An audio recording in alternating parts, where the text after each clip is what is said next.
Welcome to Confident Connections, the podcast that helps you show up with confidence and connect with people on a deeper level. I'm Lisa Liu, and here we break down the small signals that create big impact, body language, presence, and the simple habits that help you communicate with ease, increase your influence, and magnify your impact. You'll learn how to make strong first impressions, build trust faster, and feel more confident in any conversation or setting. If you're ready to improve your communication skills and create connections that move your life and your leadership forward, you are in the right place.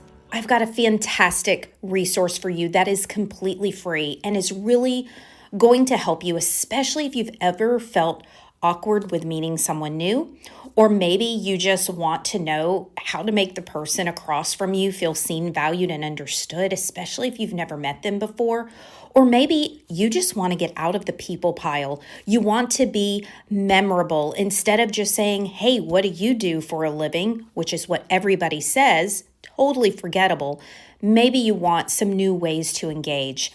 This is my How Not to Be Awkward conversation starters, and it is going to span professional and networking events that you may go to, connecting with empathy, and even transitioning into deeper talk. There's also a great little pocket connection card that you can just snapshot to keep on your phone and use right before you head in to a situation where you just want to have some great conversation starters, literally in the palm of your hand and in your pocket. If this sounds interesting to you, I want you to go to lisaluimpact.com/connection. You'll also find this down below in the show notes, completely free to you, lisaluimpact.com/connection.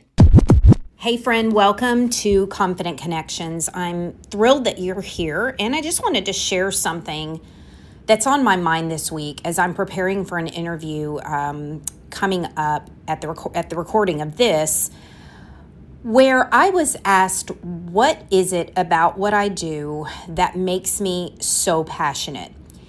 And so I did some reflection on that, and there's answers that I could just kind of pop off here and there that are 100% true, but I thought, you know what, let me go a layer deeper, and let me think about, why am I so passionate about helping people understand the cost of being disconnected, and why connection is so unbelievably important, especially in the, I hate to say day and age we're living in. I feel like an old fogey saying that, but in the day and age we're living in, why is it so important?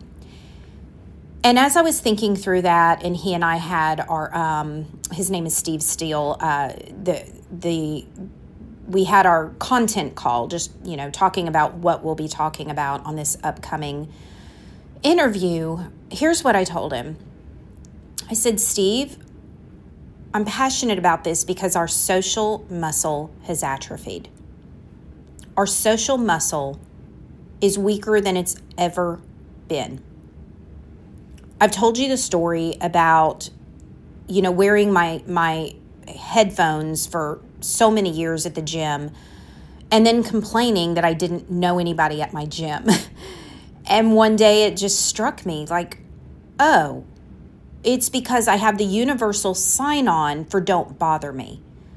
In my mind, I'm thinking, well, I can listen to podcasts, I can listen to an audiobook, I can learn, I can be multitasking. But what I was doing was depleting myself of the opportunity to connect with the other people that were around me for years. And once I had that realization, I have not worn them since. It's been, maybe 2 years now, 1.5 to 2 years since I've worn my headphones, because I was missing out on the humanity standing in front of me. And look, if that's you, I get it. And I've also talked about this before. So if you're rolling your eyes going, you've talked about this before, I get that too. But it's just such a great illustration of where we are. Loneliness is on the rise. It is considered an epidemic.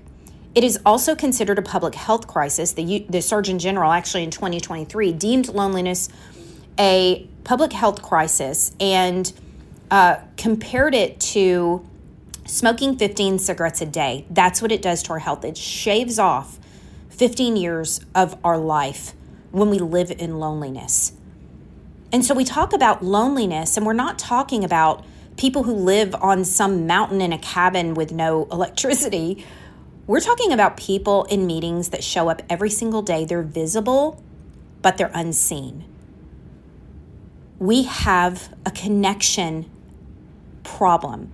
We have a social muscle atrophy epidemic and a loneliness epidemic, and it's pervasive across volunteer organizations, across companies. I run into it with teams all the time. People that are visible, but they're completely unseen. One of the most expensive things that any company can deal with is when somebody on their team feels invisible, because when that happens, people just leave. They either physically leave or they mentally and emotionally check out. That means performance goes down. That means profits go down. That means engagement goes down. It's a big deal to the bottom line, and it's a big deal to the human right in front of us.